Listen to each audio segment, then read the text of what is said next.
नमस्कार जी। हमारे साथ हर रोज की तरह आज भी केशवी सिन्हा जी जुड़ चुकी हैं और आज हम बात करेंगे बांकीपुर विधानसभा उपचुनाव के बारे में। तीनों उम्मीदवारों ने अपना नामांकन दाखिल कर दिया है। प्रशांत किशोर जनसुराज से, नीरज कुमार बीजेपी से और रेखा गुप्ता आरजेडी से। अब हम बात करेंगे कि आगे की रणनीति लोगों की क्या होगी। वैसे हम कौन होते हैं कि उनकी रणनीति तय करें, लेकिन फिर भी बांकीपुर में कौन जीतेगा कौन हारेगा इसकी समीक्षा करेंगे। सबसे पहले स्वागत है आपका। धन्यवाद दीपक। हम बातचीत कर ही रहे थे, बहुत दिनों के बाद हम जुड़े हैं, 3-4 दिनों के बाद, और हम ये कह ही रहे थे कि प्रशांत किशोर हो सकता है कि चुनाव लड़ें, और ऐलान भी हुआ और आखिरकार उन्होंने अपना नामांकन भी दाखिल कर दिया। नॉमिनेशन फॉर्म जो है उन्होंने भर दिया। इसको आप किस तरीके से देखती हैं? सबसे पहले तो देखिए, जैसे कि हमारी जब लास्ट चर्चा हुई थी उसमें हम लोगों ने बात करी थी कि प्रशांत किशोर के खुद चुनाव लड़ने के चांसेस ज्यादा है, क्योंकि पिछले चुनाव में वो खुद नहीं लड़े थे। और मुझे लगता है कि इस बार इन्होंने एक बहुत ही कहते हैं अपना हुकुम का इक्का फेंका है, जो बहुत उनके लिए बहुत क्रिटिकल भी है और बहुत पॉजिटिव पॉइंट भी है। क्योंकि अगर वो जीतते हैं तो पार्टी के मुखिया होने के नाते उनके लिए बहुत बड़ी उपलब्धि होगी, पर अगर वो हार जाते हैं तो जनसुराज के लिए एक और डिमोटिवेशन का विषय होगा कि अपना इक्का फेंक के भी वो हार गए। हाँ, मतलब अगर लीडर ही हार जाए तो फिर कार्यकर्ताओं का क्या ही होगा वहाँ पर। ये तो देखने वाली बात होगी। लेकिन प्रशांत किशोर, देखिए कि जब उनके 243 कैंडिडेट मैदान में थे उस वक्त उन्होंने ये रिस्क नहीं लिया, लेकिन एक ऐसे वक्त में रिस्क लिया है जब सभी को पता है कि उपचुनाव लगभग में सरकार में जो सत्ताधारी पार्टियां हैं उनके ही कैंडिडेट जीतते हैं, और वो गढ़ जो कि बांकीपुर उप विधानसभा जहां पर ये चुनाव हो रहा है, वो गढ़ जो नितिन नवीन के परिवार से 40 सालों से चलता आ रहा है, बीजेपी का वो मतलब मजबूत गढ़ कहा जाता है। जब कोई नहीं जीतता तो वहां से फिर भी नितिन नवीन के परिवार वाले जीत जाते हैं। ऐसे में वही गढ़ चुनना किस तरीके से आपको लगता है कि वैसे हजारों की संख्या में उसके नॉमिनेशन, जब वो फॉर्म भरने के लिए जा रहे थे तो हजारों की संख्या में भीड़ थी। ये भीड़ तो दीपक, जब अभी पिछले 25 वाले चुनाव हुए तो उसमें भी थी, और उसमें जनसुराज की जो हालत हुई थी, एक होता है कि आप हार गए, चलिए आप 0 सीट से हारे, पर जिस लेवल की मतलब जमानत हार हुई थी, मतलब 95% कैंडिडेट की जमानत ही हुई थी, उसके बावजूद में तो बहुत बड़ी हार थी। और रही बात कि उन्होंने तब रिस्क नहीं लिया क्योंकि उस टाइम पे ना प्रशांत किशोर को एक तरीके से कॉन्फिडेंस था, या फिर मेरे को ओवर कॉन्फिडेंस था कि वो जीत जाएंगे। नहीं तो ऐसा भी तो हो सकता है कि वो चेक कर रहे हो कि भाई देख लेता हूँ इस बार की क्या माहौल है, पहले देख लेता हूँ कि क्या चल रहा है, जनता किस तरीके से रिस्पॉन्स कर रही है। क्योंकि कहीं ना कहीं वो चुनाव लड़ाने में तो माहिर है, ये तो आप जानती हैं, डाटा तो उनके पास होता है। और वैसे भी हर पार्टी को ये पता होता है कि वो किस क्षेत्र में जीत रहा है और किस क्षेत्र में नहीं जीत रहा है। देखिए, मुझे लगता है उस समय उनको जरूरत नहीं थी, क्योंकि उनके पास एक कॉन्फिडेंस था कि बहुत सारे अच्छे अच्छे कैंडिडेट, मैं नहीं कहूंगी उनके कैंडिडेट्स खराब थे, वो अच्छे शिक्षित कैंडिडेट्स लेकर आए थे। पर इस बार उनके पास खुद लड़ने का एक रीजन ये थी, उनके पास ऑप्शन नहीं है। उनके नेता पहले से बयान दे रहे हैं कि 1 महीने के अंदर आप चुनाव करा दें ताकि हम लोग चुनाव में हार जाएं। हाँ, हमने देखा कि कैसे ये सब कुछ शो करता है कि आप अंडर कॉन्फिडेंट है, जनसुराज अंडर कॉन्फिडेंट है। और ये बात जो आपने बोली, ये भी एक इम्पोर्टेंट फैक्टर हो सकता है कि भाई हो सकता है वो अगले चुनाव के लिए 2030 में बिहार का चुनाव होगा, 2029 में 2030 में चुनाव होगा, समझ गए, 29 में केंद्र का चुनाव होगा, उसके लिए चेक कर रहे हैं कि हमें कितनी और जरूरत है। पर अगर इस फैक्टर से वो चुनाव लड़ रहे हैं तो ये गलत बात है, उनको किसी और को लड़ा देना चाहिए था चेक करने के लिए। अगर मैं जनसुराज की पॉपुलैरिटी के ऊपर चेक कर रहे हैं, क्योंकि अगर वो खुद लड़के चेक करेंगे और हार गए तो जनसुराज के लिए और भी बेइज्जती का ही विषय होगा ये। अब ये इधर एक अलग ही मामला चला बीजेपी के तरफ। जनसुराज तो इधर चुनाव मैदान में है, प्रशांत किशोर ने अपना इक्का यानी कि खुद ही वो मैदान में है। इधर उनके पार्टी के कार्यकर्ता या फिर सोशल मीडिया पर देखें तो अलग ही लेवल का एक मोमेंट चलता है कि प्रशांत किशोर बांकीपुर फतेह कर लेंगे। लेकिन इस तरफ जो लगभग में 80% राज्यों में जिनकी सरकार है, केंद्र में जिनकी सरकार है, बिहार में उन्होंने अपना पहली बार मुख्यमंत्री बना लिया, फिर भी अभिषेक जो जिनको टिकट दिया था उन्होंने नाम वापस ले लिया। देखिए कोई भी कैंडिडेट, अगर किसी इंडिपेंडेंट कैंडिडेट की मैं बात नहीं कर रही हूँ, किसी पार्टी का उम्मीदवार ऐसे नॉमिनेशन वापस लेता है तो उसमें मोस्ट ऑफ द यही होता है कि पार्टी की ओर से कहा गया है तो कि आप चुनाव वापस ये भी लीजिए। तो अगर सोच आप सिन्हा जी, ये भी तो सोचने वाली बात है कि जो पार्टी जिसके डर से दूसरे उम्मीदवार अपना नाम वापस लेते हो, और यहां पर आप देख रही है कि जो गढ़ है, एक बार के बीजेपी के नेताओं ने कहा कि हम उस सीट से कुत्ते बिल्ली को भी उतार देंगे तो वो भी जीत कर आएगा। ये चीज ये भी दिखाती है कि बीजेपी खुद मान रही है कि जनस्वराज इस बार शायद स्ट्रॉन्ग है। मैं शायद वर्ड इसलिए बोल रही हूँ क्योंकि चुनाव के नतीजे आने तक हम शायद ही लगेंगे कि जिस लेवल पे पिछली हाँ, बार हार हुई थी। वैसे और भी बिहार हम में वैसे भी हम ये चुनाव नहीं कह सकते नहीं कि कौन जीतेगा कौन हारेगा, क्योंकि ये तो जनता के ऊपर है।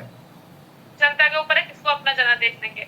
और इसमें ये फैक्टर भी हो सकता है, जैसे हमने पिछली बार और पिछले जितनी भी बातें हुई हमारी इस चुनाव में हमने बात करी है कि सम्राट चौधरी के लिए अग्नि परीक्षा का विषय है, तो ये भी फैक्टर हो सकता है कि हो सकता है सम्राट चौधरी ने इंसिस्ट किया हो कि आप कैंडिडेट चेंज करिए, क्योंकि अभी जो कैंडिडेट है नीरज कुमार सिन्हा, वह नरेंद्र मंडल जो जनसंघ भाजपा का पेरेंट ऑर्गेनाइजेशन इसको मैं कहूंगी, भारतीय जन, उसके एक अच्छे बड़े लोकल नेता थे, उनके भतीजे हैं, नेफ्यू हैं, वो भी कायस्थ जाति से आते हैं, तो वहां पे वोट के उनको चांसेस ज्यादा हैं, क्योंकि देन फिर वही जो नितिन नवीन के था कि फैमिली हेरिटेज के ऊपर आप वोट लीजिए।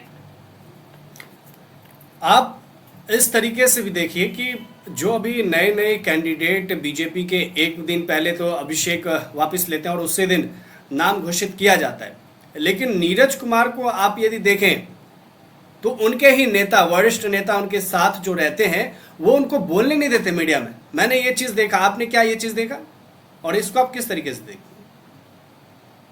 नहीं दीपक, इस चीज पर मैंने अभी ध्यान नहीं दिया है, तो मैं इसके ऊपर टिप्पणी नहीं करूंगी जिसके बारे में मुझे पता नहीं है। लेकिन आप, यदि मैं अभी आपको ये बोलूं कि कोई नेता है मान लीजिए, और उसके वरिष्ठ नेता ही उनको जो है मीडिया में बोलने नहीं दे रहा है कि नहीं नहीं नहीं चलो चलो चलो कैंडिडेट बना दिया है, तो क्या लगता है कि इसका असर ये है कि प्रशांत किशोर जैसे गद्दावर नेता उनके सामने खड़े हैं? मुझे ये लगता है दीपक कि इसका या तो रीजन ये है कि आप एक पपिट कैंडिडेट खड़ा किया है, जो बीजेपी के बांकीपुर और बिहार बीजेपी की जो वरिष्ठ नेता है, जो लोकल वरिष्ठ नेता है, उन्होंने एक पपिट कैंडिडेट खड़ा किया है।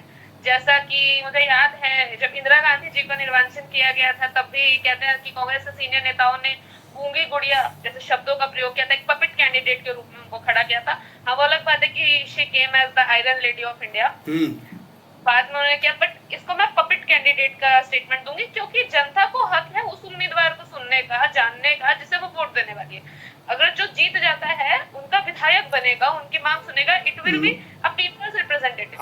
आज ही मैं देख रहा था, जब वो नॉमिनेशन फॉर्म भर के आ रहे थे, उस दौरान मीडिया उनसे बाइट लेना चाह रही थी, और मीडिया में उन्होंने बाइट भी दिया, लेकिन पीछे से जैसे कमांड किया जा रहा था, जैसे वो कुछ बोल रहे थे तो पीछे से इशारा किया जा रहा था कि नहीं, ये नहीं बोलना है। तो ये कहीं ना कहीं बीजेपी का एक चाल चरित नहीं दिखाता है क्या? मतलब आप एक उसे अपमानित नहीं कर रहे हैं क्या पूरे मीडिया के सामने? अपमानित भी कर रहे हैं, आप जनता को भी अपमानित कर रहे हैं, आप उसके सामने कैसा कैंडिडेट रख रहे हैं जो आपको खुद लगता है कि इतना काबिल नहीं है कि मीडिया के सवालों को हैंडल कर सके, तो वो कैंडिडेट इतना काबिल कैसे होगा कि वह जनता की परेशानियों को हैंडल कर सके? क्या वह कैंडिडेट इतना काबिल होगा कि बिहार की विधानसभा में बांकीपुर की जनता की समस्याएं उठा सके, जो मीडिया के आगे सवालों के जवाब देने में? ये नहीं कहती कि नीरज कुमार सिन्हा काबिल है या नहीं है, पर अगर पार्टी के वरिष्ठ नेता इस तरीके से बिहेव कर रहे हैं, उन्हें बोलने नहीं दिया जा रहा है, मतलब आप खुद ये चीज मानते हैं कि वह काबिल नहीं है, वो कुछ गलत बोल देंगे। अब लास्ट आखिरी पड़ाव में हम आते हैं बातचीत में।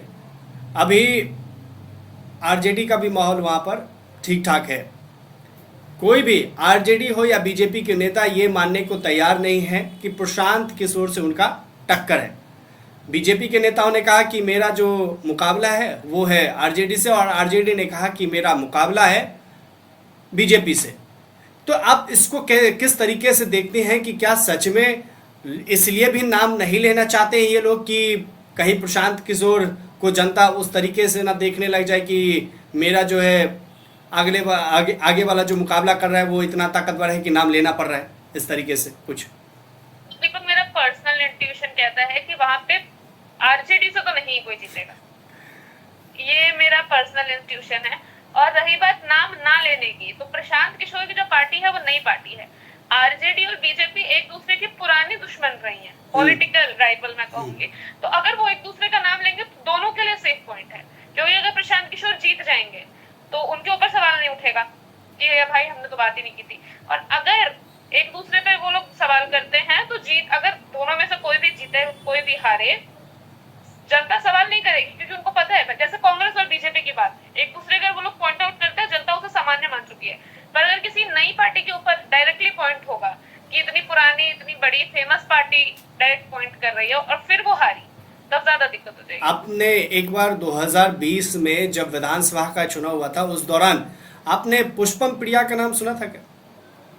जी, तो सुनने कुछ में आया। कुछ उसी तरीके से क्या लगता है कि नीतीश कुमार से भी उस दौरान मीडिया सवाल या जवाब करती थी कि पुष्पम प्रिया एक चुनाव लड़ने के लिए आई हैं, तो लेकिन उस पर नीतीश कुमार ने एक बार भी बयान नहीं दिया और ये खामियाजा रहा कि पुष्पम प्रिया का ही जमानत जब्त हुआ, उनके कैंडिडेट का तो बात ही छोड़ दीजिए।